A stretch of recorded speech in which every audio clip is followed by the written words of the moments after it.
My name is Joanne Schuster, Joanne A. Schuster, and it's kind of a difficult story because my mother did not raise me. Her name was Mary Paulus, but I was raised by Minnie Robinson Paulus, and I'm of the Paulus family. Blanche and Edmund are my relatives. My birth date was... excuse me, what relationship are they to you? Blanche is my first cousin. She was, Sadie Hill was my aunt. So maybe people know more about that way. In fact, I told you before, the Packers brought home for my birthday on Sunday. Right. Mm-hmm. I turned 63. And let's see, I was born in Manitowoc, Wisconsin. In fact, that's kind of an exciting story because I think I was born in an ambulance. They had it in a newspaper article that I read one day, and somebody had told me that that's what happened. It was on 10th Street Bridge at the time, and I think I was born inside, so then they rushed me to the hospital, my mother and I. So that's kind of exciting because I saw the article in the paper, and it said something about Dillinger was arrested that day. So that was kind of like I was front page, you know, because I was born on the bridge, in the cab or ambulance, whatever it was, but there was an article about it. I'm going to have to look that up now, see where Dillinger was at. Yeah, really. That was really interesting. All right. So, and how I received that was my one aunt went to the courthouse in Manitowoc and found it. So, but basically I was raised by Minnie Robinson, and I think everybody remembers her because she sang a lot with the Oneida Singers. And I used to sing a lot with her when I was little. In fact, I have tapings. Marie Hinton has tapings and things like that when I sang along with her all the time. Because I remember the cutest thing I have to tell you is because of the wakes. I thought that was my religion, you know, was wakes, because all my life Minnie would take me to every wake there was, you know, and we'd always be back here on the reservation because I was raised a little bit in Tigerton, Wisconsin. I started school there, and then I went to Wittenberg. We moved to Wittenberg. And I don't remember the dates or anything, but I graduated in Wittenberg. And then I went to a year of college in Wausau. And then soon after that, I got married. And then I had my family, and they were all in Manitowoc for a while. And then that took me to, I went out to California. I had gotten a divorce, and then I married again. And my husband and I and my children, then I had 4 more girls. So I have 6 altogether. I had 7. I have one daughter that died. She passed away in 1992. And so I went to California, and I lived basically most of my life out there. I came back to the res about 1990, I believe it was, when I came back. And I came back home basically to finish my college education, which was I was going to be an attorney, and I had 2 years left. But when I got back here, I had a stroke and a heart attack. So that kind of put that on hold. And in fact, I don't even know now if I can ever go back to it. But at least I was a legal assistant. I worked out in California. And I was a public defender out there for the American Indians. I worked liaison between the courts and for our people. And so I worked with a lot of prisons that I worked in mainly, getting our boys out, you know, from the prison. And you have to tell me when because I could keep talking for hours. I mean, there's a lot of things we're missing here, but maybe you have to help me out here. Where are we going now? Well, let me go back to, do you remember who your grandparents would be? Yes, I do. I think Cynthia Smith, I think she was a Smith. I can remember her, like, I met her, well, she was in the bedroom where we lived in my home, in our house. I remember my mother taking care of her, and I remember myself, like, rubbing her legs and things like that, and that's when she was passing away, and I didn't know it. I ran to tell my mother that something was happening, and that's when she passed away. But I believe it was Cynthia Smith, or it could have been Cynthia Denny. I'm not quite sure. Maybe it was Cynthia Denny, I think. I'm sorry. Cynthia Denny. And then my grandfather would have been Jerry Paulus.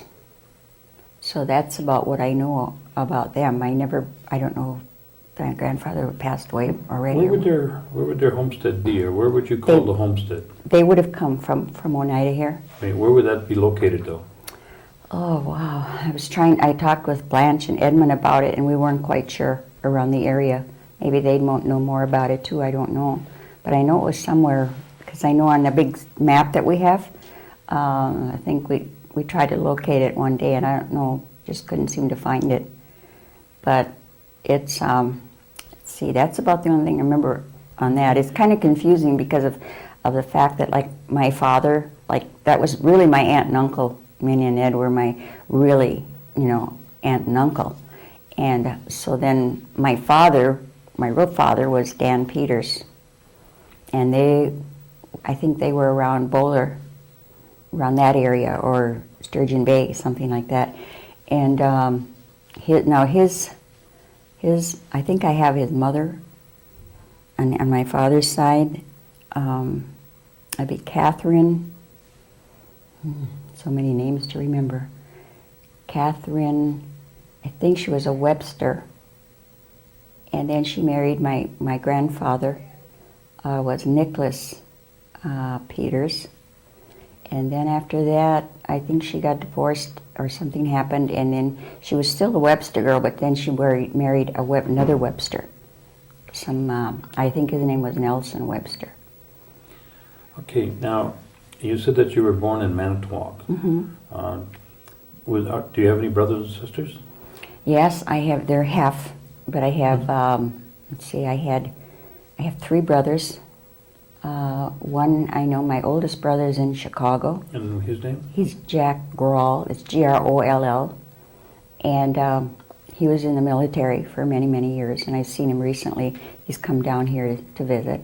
I never saw him while I was growing up. And then I had another brother, they called him Sonny. He died from cancer, and he would be younger than I was. And then I have, excuse me, I have a younger brother, and his name is George Stevens, Jr. He's from around this area. And I had no sisters, no. Okay. Now, I mean, would you be able to tell us how the family got to Manitowoc? It's out of the territory a little bit Right. Were they working down there? Or? My mother was there in Manitowoc, so my real mother, Mary. So I really don't know. It's kind of like I was raised mostly with Minnie. Okay. And After you were born, then you went to Minnie? Yes. Okay. Mm-hmm. I must have been about maybe 2.5. Now tell us about Minnie. Then tell us. A wonderful person. I think she gave me a lot of strength growing up, being that we were off the reservation. We were back here constantly. I know, like I said, the weekends and whenever they'd take us, like to a funeral or something like that, she was always there. In fact, I heard before Margaret Scanador died, she was telling me that her dad and my mother Minnie were the first 2 that started out like the Oneida Singers. I don't know, I got it from her, so she said that she remembers her dad and my mother walking through the fields here to get to somebody's house. This was many, many years ago. And they were like going to help. They would bring, if they had food, they'd take it to them. And then they'd sing, they started singing, and then I guess evidently it started growing, So. Now, the name Truss Bowman. It's very familiar. There's so many names, like I said, that, and then I had a stroke and heart attack. So like the stroke part it's like saying that your computer broke down. Mm-hmm. And then I noticed that, like, when my children will ask me, they'll say, well, Mother, remember this? And at first I used to lie. I'd say, no, I don't, because I didn't want to let them know that I didn't remember it. But then the doctors start telling me, the therapists start telling me that I should start, because when they recall something and bring it back to me, that I would then could put it like in the back of my mind and I would know it again. Back in your memory bank. Right, and I think that's a lot where a lot of our people on the res here, that they have strokes and things, and I don't think they have enough people that are coming in to talk to them about how their life has changed, because it really has changed. There's so many things that, like, before when I first got here, I could remember so many things about, about way back. But I still do, and it'll come every once in a while. Like if somebody asks me a name, like the name you just asked me, it's very familiar, but I think I'd have to put a face with it, to really know who that person was. Because my mother went all over. Minnie sang all over the place. She'd go to Bowler, and she was always there for people. I can remember her. Quite a few children she would be raising at our house from the reservation, and now I really don't want to say all the names of the children, but she did. It seemed like everybody was always coming home to her. And I know Lydia here, that's up here now, Lydia, down there at the Redstone one day, she invited me to have dinner with her family, and of course I was alone, so I didn't really want to go out. There was a lot of people, and she said, would you just come out? And I said, all right. And here I came to find out that Lydia and my mother were really good friends, and we started talking, and she never knew. She said, are you little Joanne? And I got tired of them calling me little Joanne, but I know I'm short. But it was kind of remembrance, because then her son came in, and he said he remembered me, but he said, oh yes, he said, I'm so glad you're joining us, to eat today, because he said, we can kind of pay back for what your mother did for us. And I said, how was that? And he said, maybe you don't remember, because then I was in school. But he said, we used to come through, and he said, we were always waiting to go up by Minnie's, because he said she fed us breakfast, lunch, and dinner. And he said it was always home-cooked food, And I said, yes, she was an excellent cook. And so it was kind of interesting, because, like I say, when you do something kind for somebody, it comes back 1,000-fold, So. Do you remember George Ninham? Yes, I do. And was a very special person in my life also. And like I said, when it gets a little complicated, my mother Mary had gone with him, and that's about all I can say. I don't know all of it, but I remember at one time, they lived so many different places, but I remember being with him when I was small a lot, staying with him. And of course it was very confusing, because I really never knew who my parents really were until I was about 9 or 10, something like that. So I had quite an exciting life, with all these different people I was with. George Ninham, I have to tell you something a little story about us. It seemed like this bird came by and was flying by the window, and I thought something is wrong, because I knew he was ill. And I lived in Green Bay then on Western Avenue. And so just at that moment, the phone rang, and it was Talka, out there, my cousin. And she said, your uncle passed away. And I sort of said I knew it already, spiritually. And because I had been out there on the weekend, right, just about 3 days before he died. And him and I sat in his room, and they gave us a lot of space. Everybody went in the living room, and we sat there, and everybody knew how much he liked to sing Oneida. And boy, we just sang. It was really nice, and cried a little cries in there, but I said we were sitting in there, and from what the people said outside, it was really amazing, because both him and I were singing like a whole group, But yeah, I remember he was really instrumental in my life. I had to leave to go to Spokane, Washington. I had a daughter that had gotten married.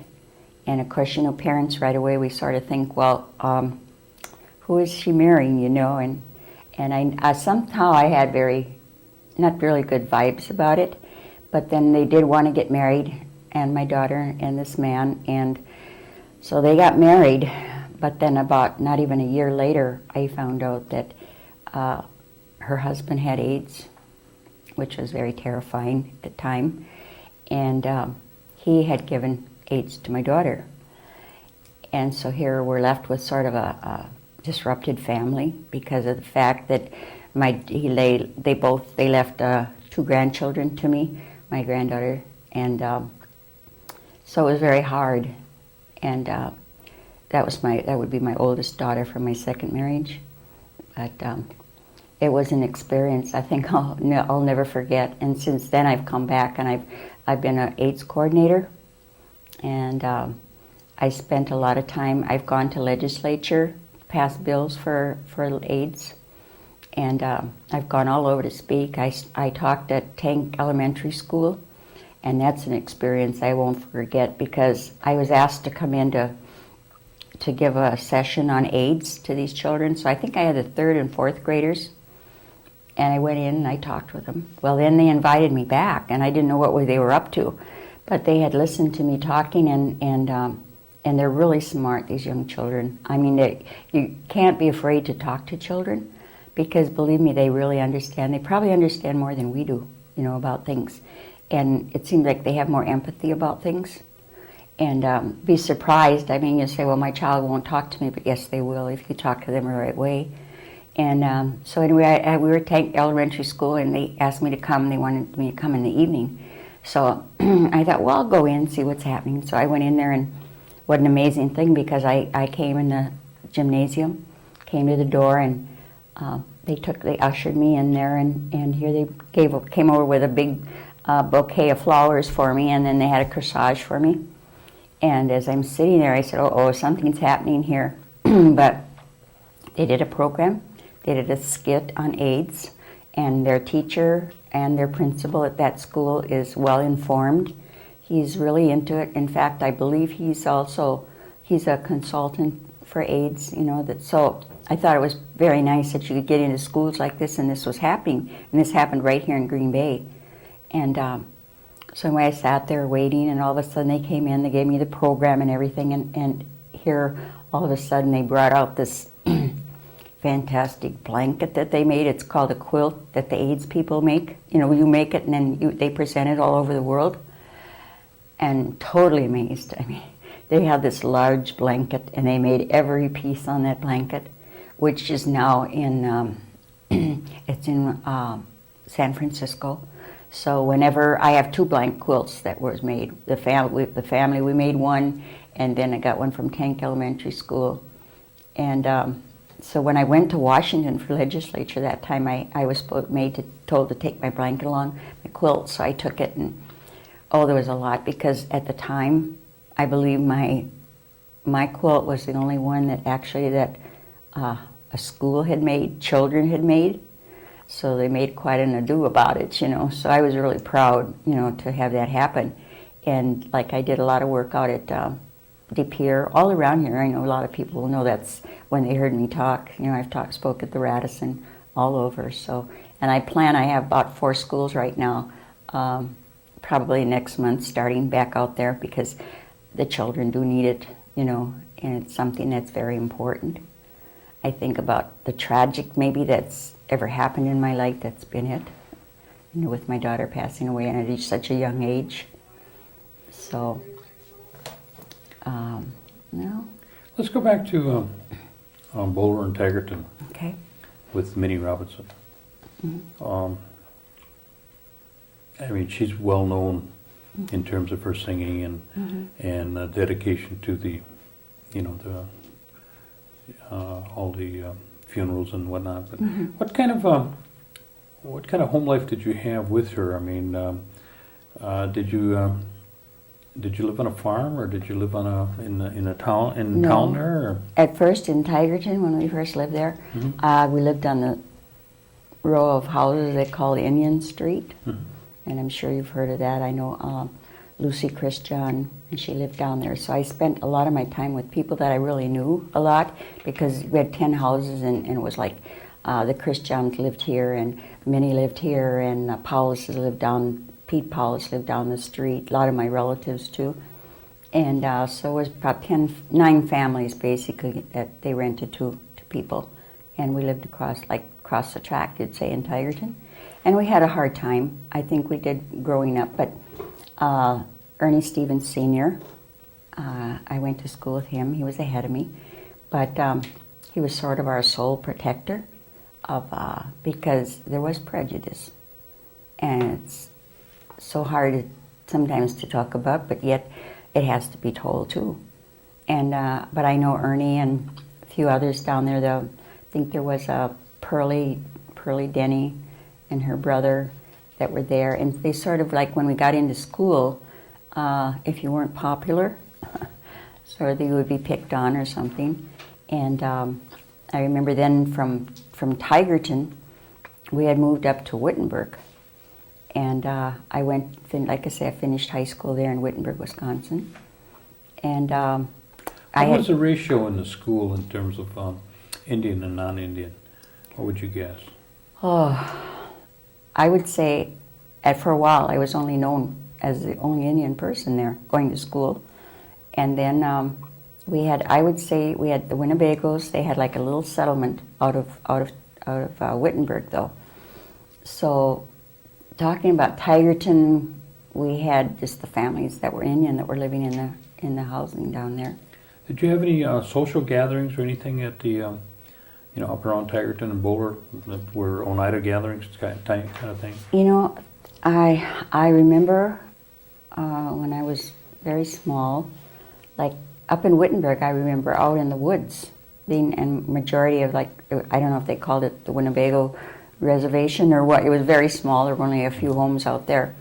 But I remember dancing with having a shawl around me, and at night it seemed like we had them. And then I remember going up to Sturgeon Bay, and when we picked cherries and things like that, we had different functions. I mean, we're more or less more to, like, say, the Oneida Iroquois Social, because there's a Louis Dockstader out in California that still keeps up with all our functions. He has, and it's very interesting, because this Pat Summers and her husband just came back from California, and she said that Lou Dockstader was still going strong out there. My daughter still goes to it, and so they have a different kind of, like, more or less with our visiting and things like that, and helping people. And where's this in California? In California. Okay, Joanne, tell us your observation of when you were growing up with Minnie and traveling around to the with the singers, or listening to the singers and things like that, and the things that you see now. You participate with the singers now, and is there any changes that you've seen, or just give us your observations? I believe there is. Let's take us back to Tigerton, Wisconsin, because it seemed like no matter where my mother went, it was like she would try to get together get something going. And I remember the middle house down there, they turned into sort of like a church, a small, where we could gather.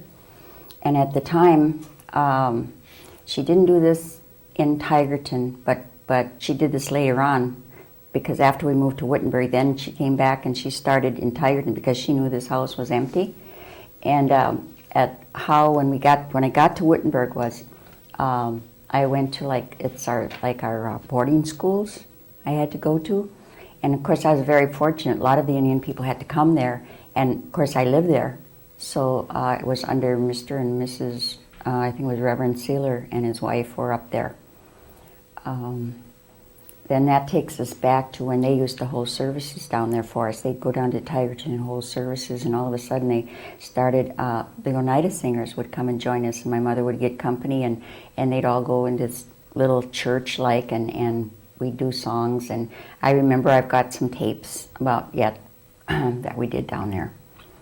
And it was like Tigerton, where we were talking about like any kind of prejudice or anything.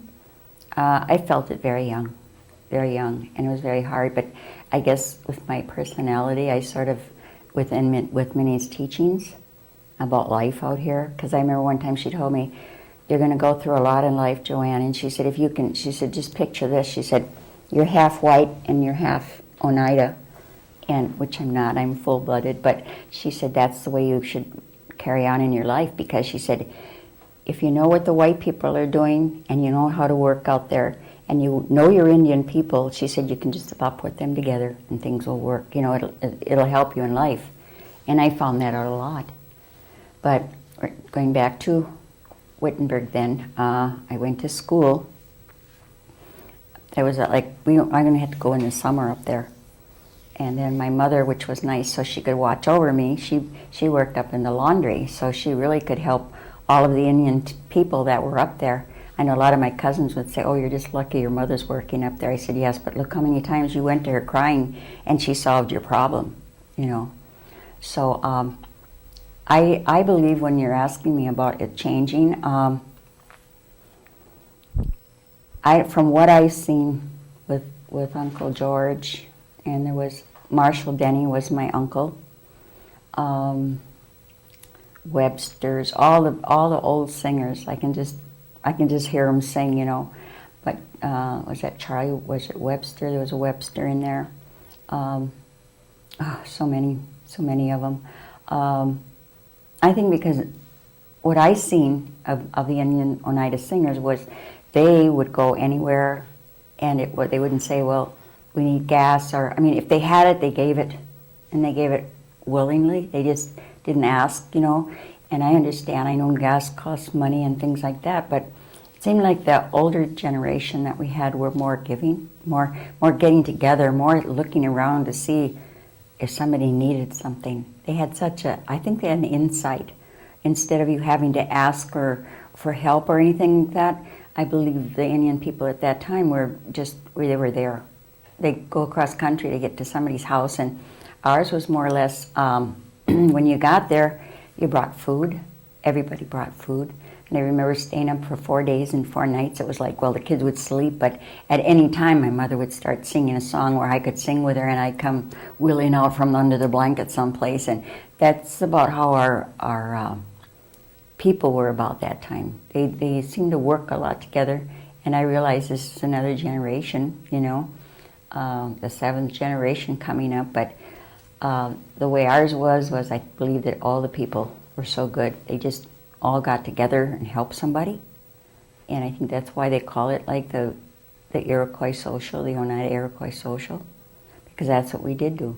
You know, if somebody needed something, I remember mainly because Minnie was always there, you know. And I know she was always back on the reservation when she could get here. And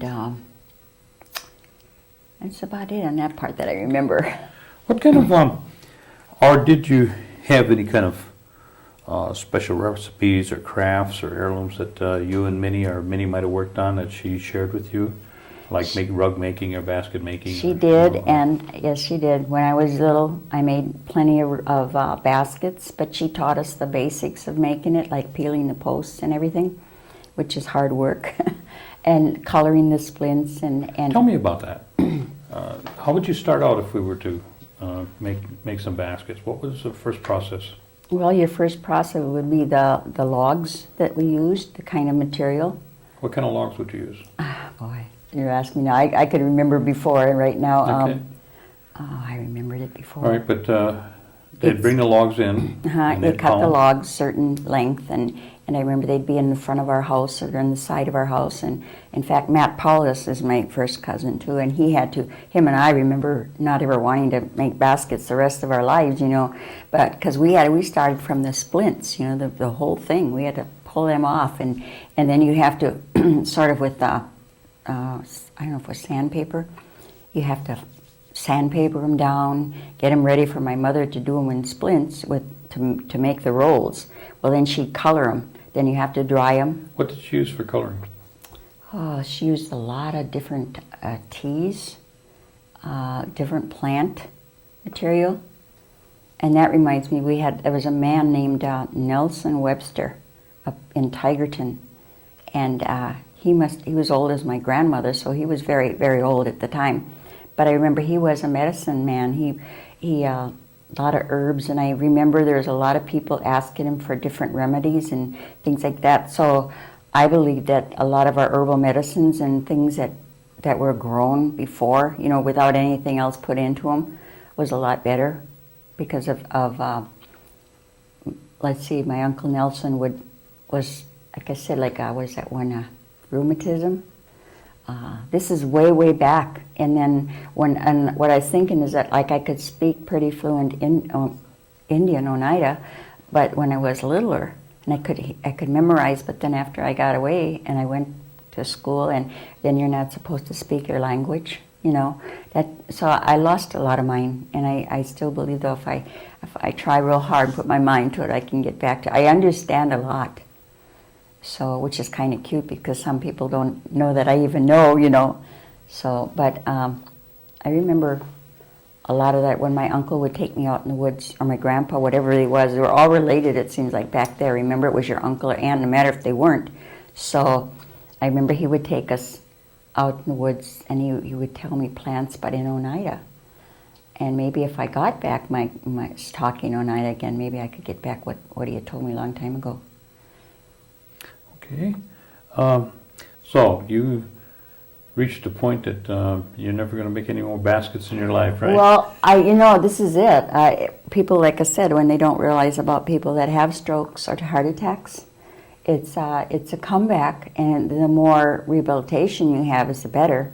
I've done everything, but my I took my driving lesson, if I could drive again, and my left side is that's the only thing. I don't need any instruments, to drive, but the left side is sort of weak, like stay behind cars, at least behind another car, really 2 cars, but my right side, it's sort of different. It depends on what side you have your stroke or your stroke on for your brain.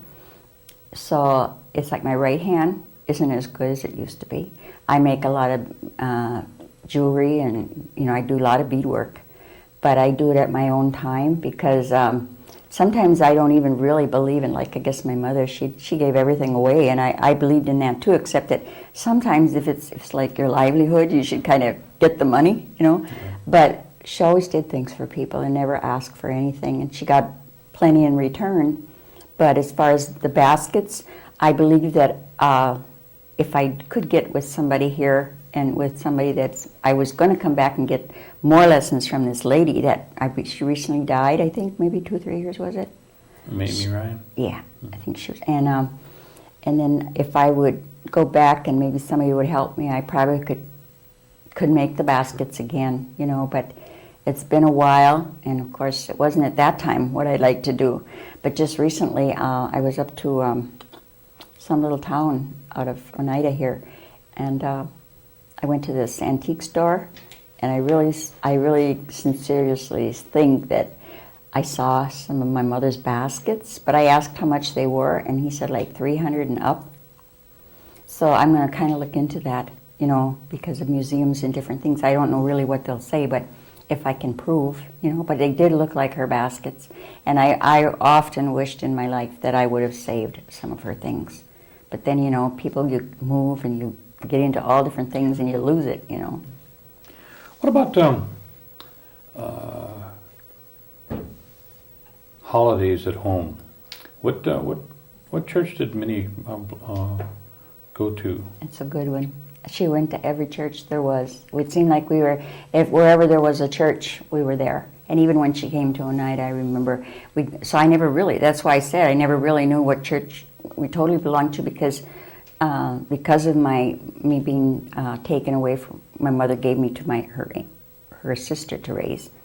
So now the Episcopal Church, I remember being there. I remember the Methodist Church, Reverend Weinberg, beautiful white hair, and what a beautiful person. I mean, I would sit in church constantly if he was my minister. That's the effect that he did when we were small.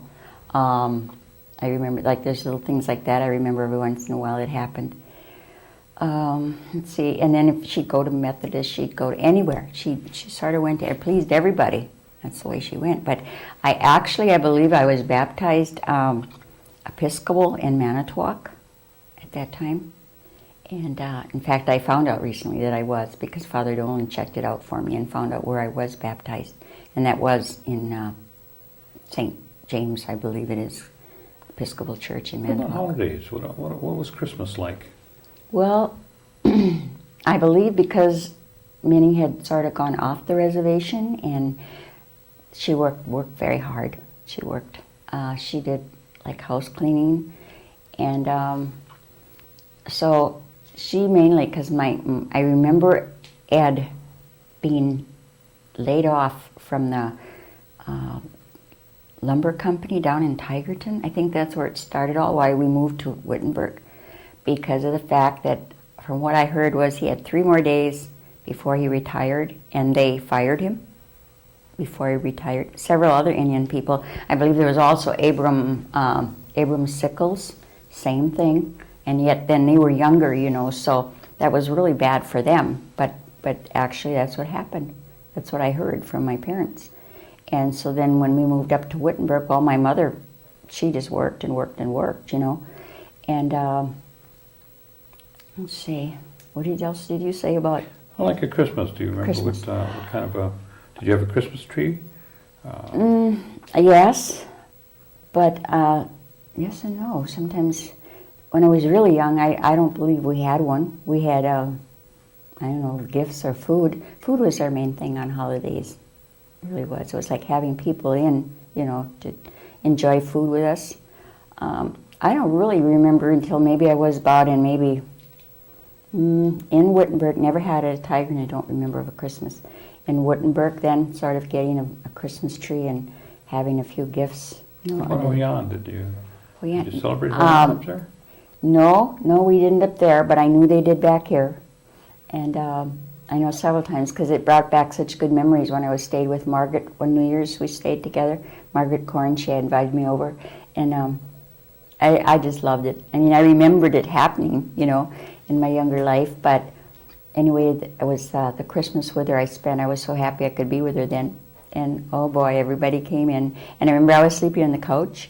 And I got really petrified because the drum, I think they had a old wash tub, went off right by me, and they didn't know I was there. They thought they were serenading Grandma, and that was quite a startle. And the horns, I mean, to just be laying there, And of course, what was so funny is Margaret, she made corn soup, a lot of it, and I said, "What's that for?" And she said, "Oh, she said, it's for Hoyan tonight." She said, and sure enough, when everybody came, there was maybe 2 or 3 families that came then. The McLesters, they came, and boy, then she gave them corn soup to take home with them, to eat if they wanted to there, but take home with them, and donuts, her famous donuts. But we ate so much after she once got it ready. By 11 o'clock, we were so full, and we thought we'd go to bed early because we didn't think anybody was coming, We went to bed, and I remember getting up about 1:30 in the morning, and I mean, there's all this Hoyan and all the noise and everything. And sure enough, they all came in, and Grandma fed them and got them a bag to take home with them with donuts. So, but Christmas wasn't like, I don't think there was, because I think we were the only Indian family right in Wittenberg. Right, Tigerton, we had more Indian people. So, and it was hard in school. I think, not knowingly, like my mother would teach me to raise my hand all the time. She'd say, if you don't know it, raise your hand anyway, because she said, then they'll tell you what you don't know.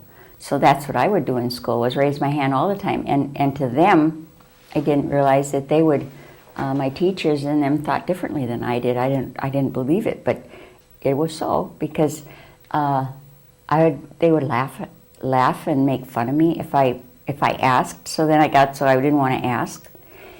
And it was very hard because Minnie and Ed were, I'd say they must have been in their 40s when they got me, close to their 40s.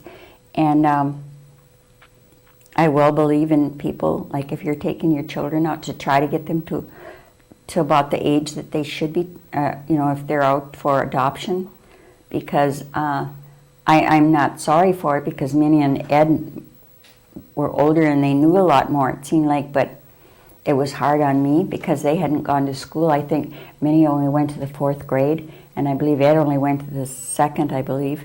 So it was very hard for me in an all-white schools to really understand what was happening, because it was like, I knew I was smart. I knew a lot, but sort of you're downed, because you're Indian.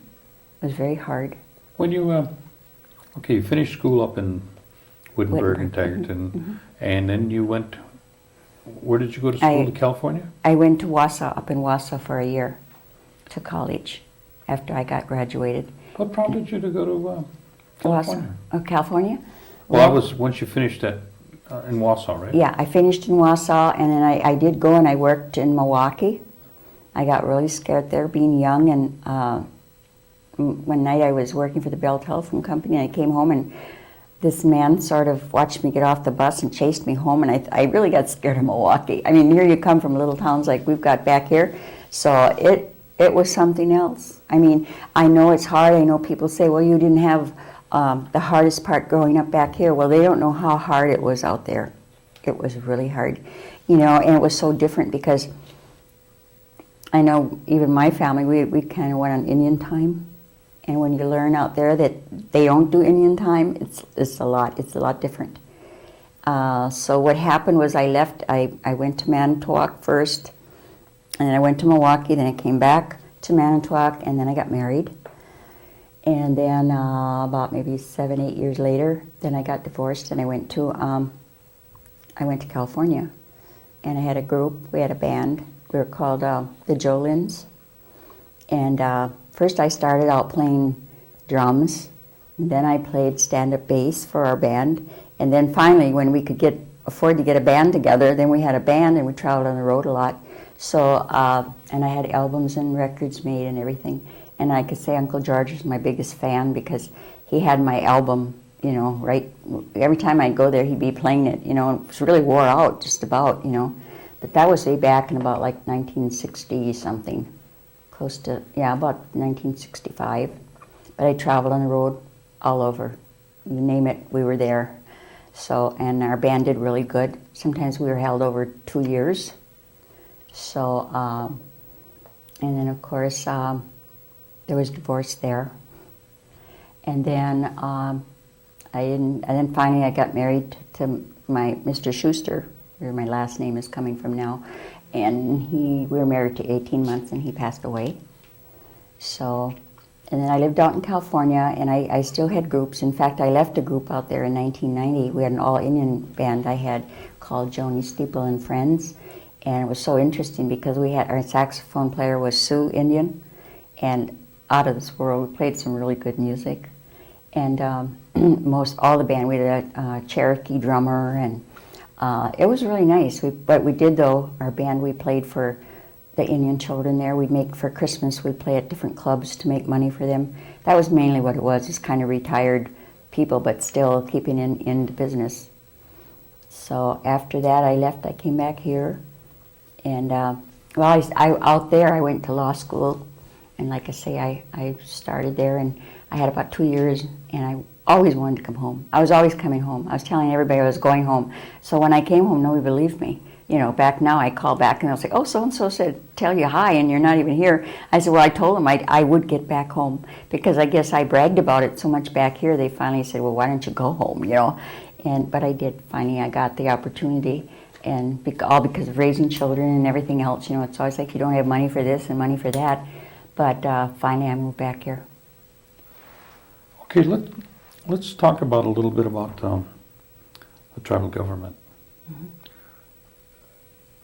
Again, when did you become knowledgeable of the workings of the tribal government? When did it become of interest to you?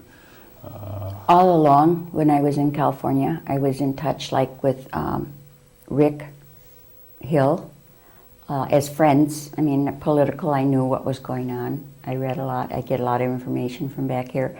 I even did, remember when we did a census taken about, I don't know, 84 was it, something like that? Anyway, whatever year it was, I was one of them that worked for the tribe out there. And they hired me to get all this information. So I was always mainly in touch with back here, through Minnie, and then when she died in 1980. So, but I always came back, and so I really was not as much since I came back since 1990, you know. What's your familiarity with the Oneida Association with the Confederacy? Let's not talk about that. Okay. Okay. All right. In your observation, when you were in California and you were doing things for the tribe here, and you were knowledgeable and aware of what was happening, and now that you're back, have you seen a lot of changes? Oh yes, there's a lot of changes. Basically, what I can tell you where I stand on the politic part is that we have a business committee that we all voted for. I can't really get back into a lot of things that are happening back here because I did political work in Los Angeles, and when I came back here, I said I wasn't going to get into it again. Right? It's pretty heavy. But then, from my point of view, right here, working together in unity. I mean, that's all my mother taught to me was going to school, get an education, And she'd always say, well, you know, if you get your education, you'll be as smart as they are, or even smarter, you know, so you can handle the politics world and everything.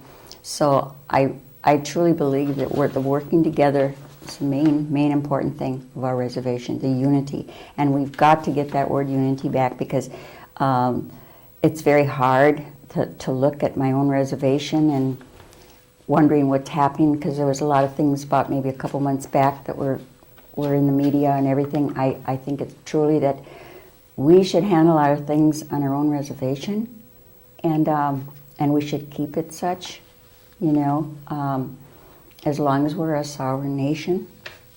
There's a lot of things like, I go to a lot of the meetings and I sit there, because the fact is that I was asked one time, you know, about the business committee, and I said, well, I'll tell you one thing.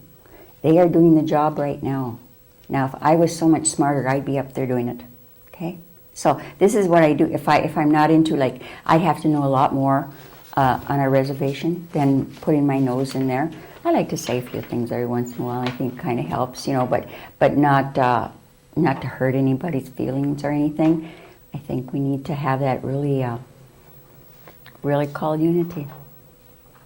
What's your interpretation, or how do you understand when they make reference to sovereignty of the Indian tribes? Boy, that's another. I can get into a little bit of that, not too much, but maybe it's not my understanding. I really don't know. There's so much happened to our Indian people. Like, we're supposed to have, like, be under. They're like our guardians, right? Like, we're their children, and I don't think I want to go into that part either. Yeah, Okay. it gets pretty heavy. All right.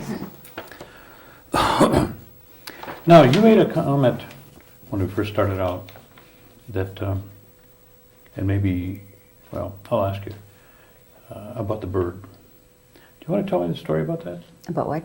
About the bird? Oh, the bird. Okay. Remember George? Yes. Can you share that with us? Or? I sure can. Okay. I hope it's like that. Well, it started down here when I came home, down at the Redstone, and maybe it's because spiritually I believe in a lot of things, and the library, the museum is down there, and several things have happened. Number one was I was hearing this music, and it was almost like drawing me back behind the museum, and I went down to the museum one day, and there was this lady sitting in the office, and I was looking out the window, and I see these sort of, these people, these little people. And I often wonder, there's a few of us that'll talk about it, you know. But then I'll tell you what happened down there here. There was 3 people that passed away, and they were looking for me. And so I live at Redstone, and my window is looking right out this way. And mine is the Raven, and it seemed like he would come. And actually, I think another couple people, men that were down on the other end, noticed it, because they said she talks to animals. But they came, and at first I didn't remember about what things happened, but here they were like bobbing up and down in front of everybody's window, you know, like going down the sidewalk. And I said, oh, bird's looking for somebody, you know. I said, I hope it's not me, you know.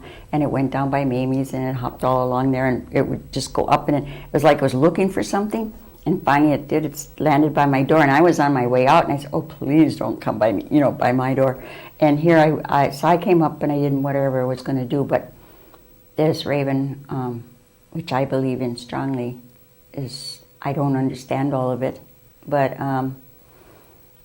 he kept like he was talking, you know, like this chattering, and it was happened 3 times exactly. And here, when I come from California here, these people sort of lost track of me back there. But I had heard they were calling all over the reservation looking for me, and nobody would really give them information. You know, they figured it was up to me.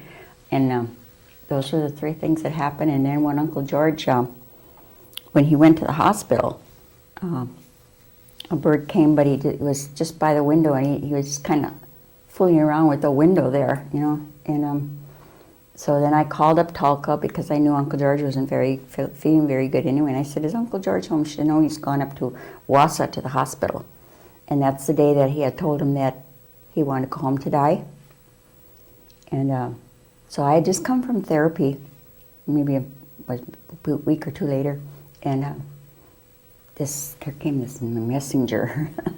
And I was sitting there looking out the window, and I had a big bay window, and boy, he came like lickety-split, like he was coming from somewhere, and it came real fast, and then he stopped, or he went by first, and then like he shot back, and like standing with his wings and everything. He was just more than talking to me. And just then, phone rang, and that was Tulka. And I said, I know already. And she said, what? I said, I know Uncle George just passed away, didn't he, just a few minutes ago? And she said, yes, he did, but who told you? I said, nobody. And I didn't say anything. But it's been that way, no matter where I've been. Even in California, different things have happened. And maybe somebody might say it's not true or whatever, but I don't know. It's happened to me a lot of times spiritually. So. Why don't you share with us what your thoughts are in passing on advice to the younger people that are coming behind us? What would you recommend to them to help them? Get a lot of education. I know we have there's such a problem out there with the alcohol, which I'm sure there's very few people, of the elder people, any of them, that have really gotten through life without having it affect their families. And it's having enough strength, I believe, to look at the situation that you can do a lot more when you have a sound mind, when you really know where you're coming from and what you're doing. Basically, it would be mainly, I said, the education. The education is so very important for all our children. And like I said, being that I'm now in the teaching with like AIDS and things like that, that's a heavy part of our problem. But I've been really blessed because quote, it's like above everybody. And because I've worked with this disease, we can be very proud, because they'll say, well, oh, the Indian people, they might get it, or this, that, or they have it. It's not true. There's a lot more, believe it or not, and I believe it's from our elderly training that we had. I mean, I know my mother was strict, because at the ballpark, I remember being down here, and all these Indian guys were down there, and I was very young at the time, but then when I got in my teens, I can remember letting one yell out, Joanne, and even I came back, and a couple of the guys said to me, they said, we always used to wonder why your mother used to yell for you, but she was really taking care of you. I said, yes, she was, And they said, well, we never could even come and talk to you, I said, that's right. And that's how she was. So I also know that they're very strict. Our parents were more strict. Because I know when I'd be somewhere, my mother looked at me, I knew what it meant. Either I was going to get it when I got home. I didn't need somebody to say anything to me. You know that look. They just look at you, there it goes. I did something wrong. You don't know what you did, but you knew you did something wrong. But it's such difference now, because it's our children. I said, and I think I noticed coming back here, I was so happy to see a lot of our younger kids than we are back and getting outfits to wear to go to the powwow, being there able to dress their children at the powwow. I can remember when I come to powwows and you hardly saw anybody. There was a sort of a lack in that one part, say after the hippie trend came in. It seemed like we lost a lot of people. But I said, I'm really happy. And even coming back here about the taverns, the bars not being so many like they were before. And because I remember that corner down there, that White Eagle, is that the corner down there? I remember I was always scared of that, because our families were good in a way because they would take their children, but at the time, I don't think it would be good like to take them to bars. But it was like there'd be a lot of kids out playing around and everything at night. Of course, there were always somebody that was good that would watch them. There was always somebody to watch us, but still you never knew because of that road down there, very hazardous road at that time, and it was really bad. So I saw a lot of, during my life, I think down there, I knew of a lot of people getting run over or hit or something down there. So I really truly believe that, faith in our world, in our culture, in our religions, and that's come back a lot of ways. It's come back, religion, and that's so good. And like I said, I believe mainly if they get their education, and everything will be fine. Good. Anything more? That's it. Okay. Thank you. Yeah. Talk to. Okay. You're going to ask the question, right? Are they ready? No, go ahead. Oh, okay. Cherry time. I think that was great. I think it was because I remember my mother packing us up every summer, and of course we worked. We had to go, get up early. My mother would get up like about 3 in the morning, and then she'd say, okay, then if we quit picking about 1 o'clock, then it gets hot out there. So she was right. Then we sort of had the afternoon off, mainly the children that were up there. But I loved it. I mean, I loved it. One thing I think that I felt bad about is I always detested getting picked up in these trucks. These great big trucks that they have where they, like with the back on, you can put your things in there. I didn't like that. I'm telling you things I didn't like, right?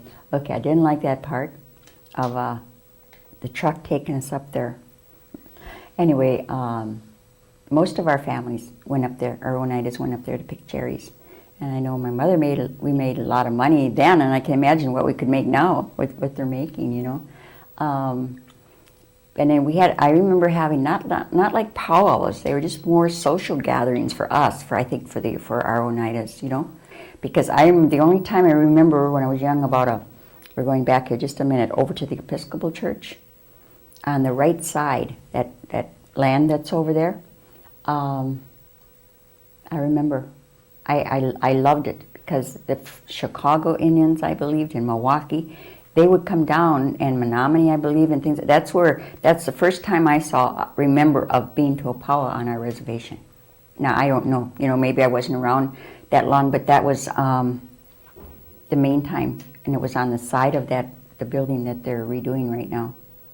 And there weren't a lot, but I remember them having the signs up by the church there where you could have corn soup and everything else. And then I remember our big event was like behind, because they have ball games and horseshoe and lacrosse, all of these things that I remember they had, and it was sort of like that was sort of our area for it.